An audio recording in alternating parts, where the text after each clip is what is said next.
kali ini kita akan membahas fungsi atau rumus date and time dalam Microsoft Excel. Ya, seperti artinya date and time memiliki pengertian fungsi yang digunakan atau fungsi yang berisi perintah-perintah untuk mengolah data yang mempunyai formatnya tanggal. Ya, ada day, month, dan year atau waktu, hour, minute, and second ya. Jadi jam, menit, dan juga detik.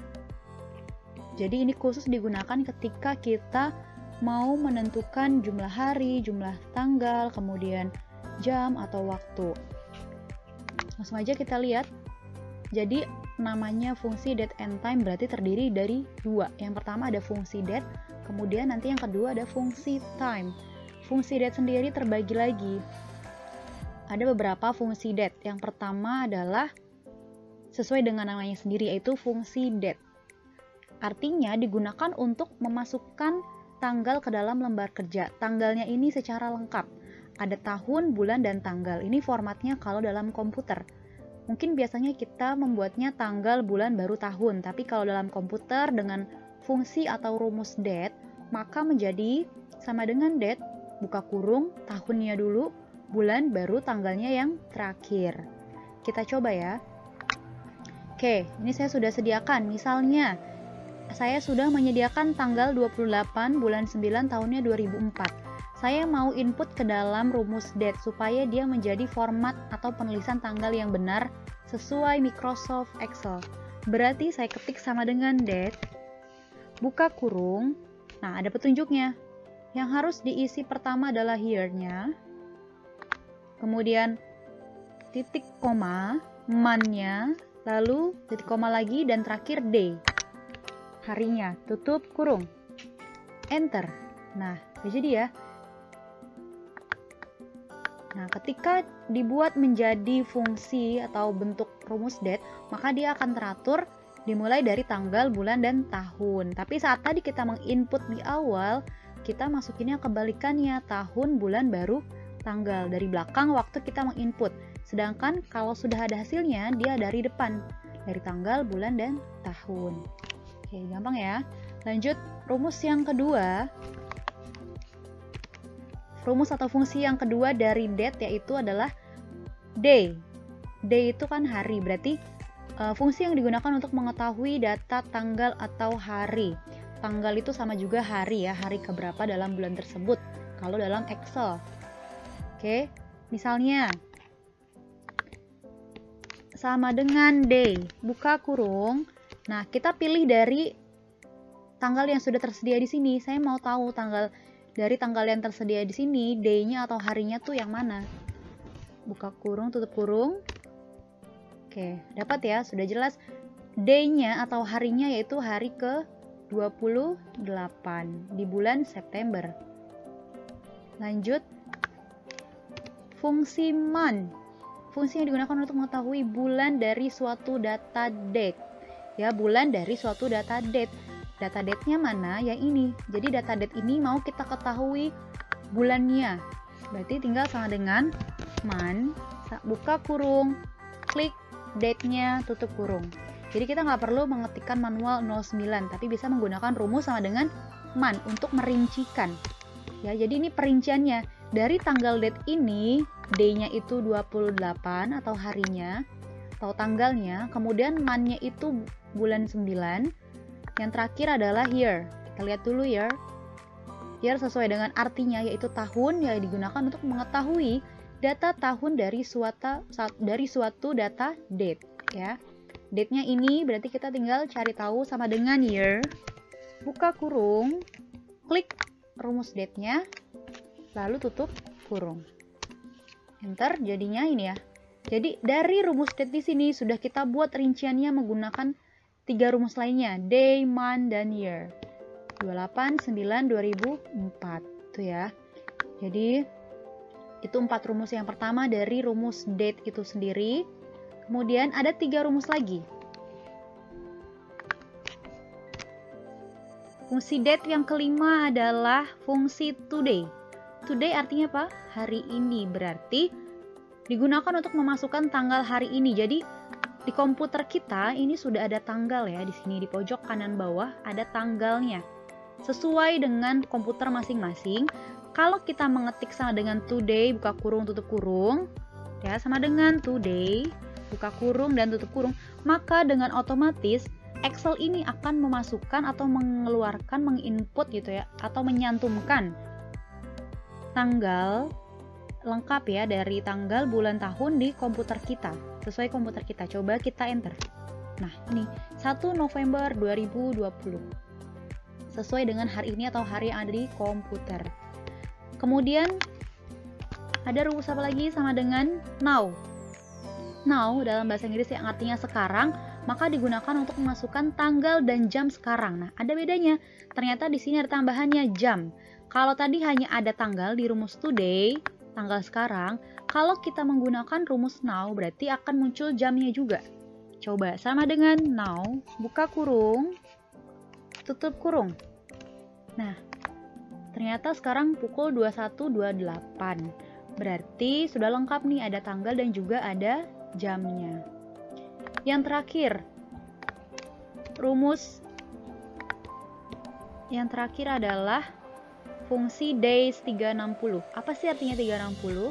Ya, jadi days 360 ini digunakan untuk mencari selisih di antara dua tanggal tertentu. Misalnya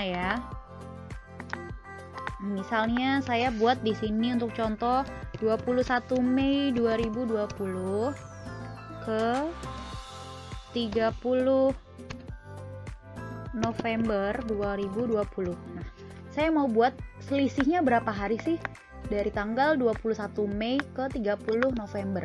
Kita tidak perlu menghitung manual, langsung aja pakai rumus sama dengan days 360, pakai S ya, days 360, buka kurung, start date-nya itu tanggal awalnya, kemudian titik koma, end date, tanggal terakhirnya yaitu 30 November ya. Kemudian titik koma ini sesuai dengan rumusnya aja, ikuti true ya, true aja. Oke, ini sudah bawaan dari sana. Oke, ternyata perbedaan atau selisih harinya di antara dua tanggal ini adalah 189 hari. Oke, itu ya. Jadi rumus date ada berapa? 1, 2, 3, 4, 5, 6, 7 ya. Ada 7 rumus atau fungsi date, yaitu date, day, month, year, today, now, and days 360. Oke.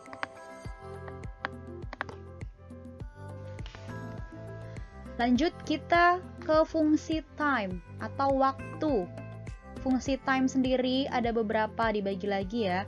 Yang pertama fungsi time itu sendiri yaitu digunakan untuk memasukkan jam ke lembar kerja ya. Jamnya itu lengkap, ada pukul berapa, menit berapa, dan detik ke berapa. Misal, ini saya sudah sediakan, saya mau membuat jam 21.50.10. Nah, bagaimana supaya time-nya ini otomatis muncul di komputer atau di rumus ini? Berarti kita ketik sama dengan time, buka kurung, ikuti di sini petunjuknya. Oh, di sini kita diminta memasukkan hour atau jamnya. Jam, kita klik yang ini. Minitnya atau menitnya ini. Sebentar, jamnya 21, titik koma, minitnya yang ini, titik koma, detiknya ada di C2, tutup kurung. Nah, seperti ini. Jadi, kita tidak perlu memasukkan atau mengetik manual seperti ini, 9.50 PM ya. Tidak usah, tapi langsung aja pakai rumus juga bisa ya. Kalau misalnya Bu, saya tentukan sendiri, bisa nggak? Tidak tercantum di sini, bisa. Misalnya, time-nya kita mau tentukan sendiri. Saya mau membuat format waktunya itu jam 10 lewat 40 misalnya, detiknya ke 15. Bisa juga. Jadi 10.40 pagi ya. Hitungannya berarti pagi AM tuh. Nah. Oke, lanjut sekarang fungsi time yang kedua adalah hour. Hour itu kan artinya jam. Berarti digunakan untuk menampilkan jamnya saja. Jam berapa gitu ya. Misal, sama dengan hour, dari jam yang ada di time ini, saya mau tahu jamnya aja, tanpa menit, tanpa detik, secara otomatis. Oke, jamnya 21. Kenapa? Kan 9.50 PM. Kalau dalam bahasa Inggris, PM itu berarti kan istilahnya maknanya adalah sudah malam hari ya. Kalau AM berarti 9.50 pagi. Sekarang ternyata maaf, ini hour ya, untuk hour. Kembali, ini hour jam 21 atau jam 9 malam. Sebentar, saya ubah dulu.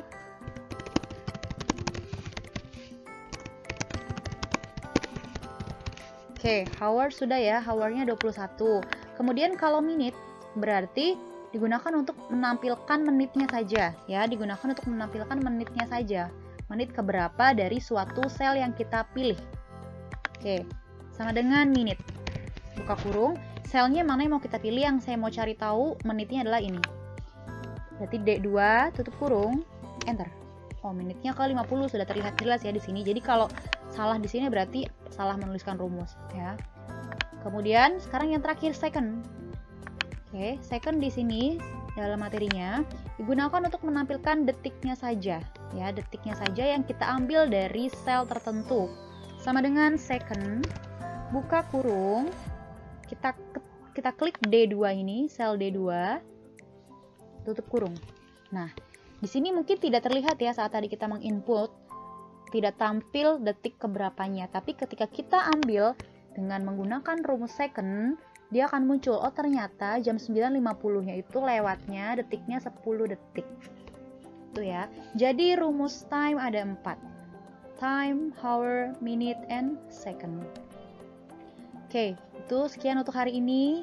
Jadi kesimpulannya ada 7 fungsi date dan ada 4 fungsi time yang itu harus kalian ketahui karena it's so easy, sangat mudah. Jadi bisa kalian praktikkan sendiri nanti atau tanpa kalian praktikkan, asal kalian tahu artinya, arti bahasa Inggrisnya pasti akan mudah untuk dipahami.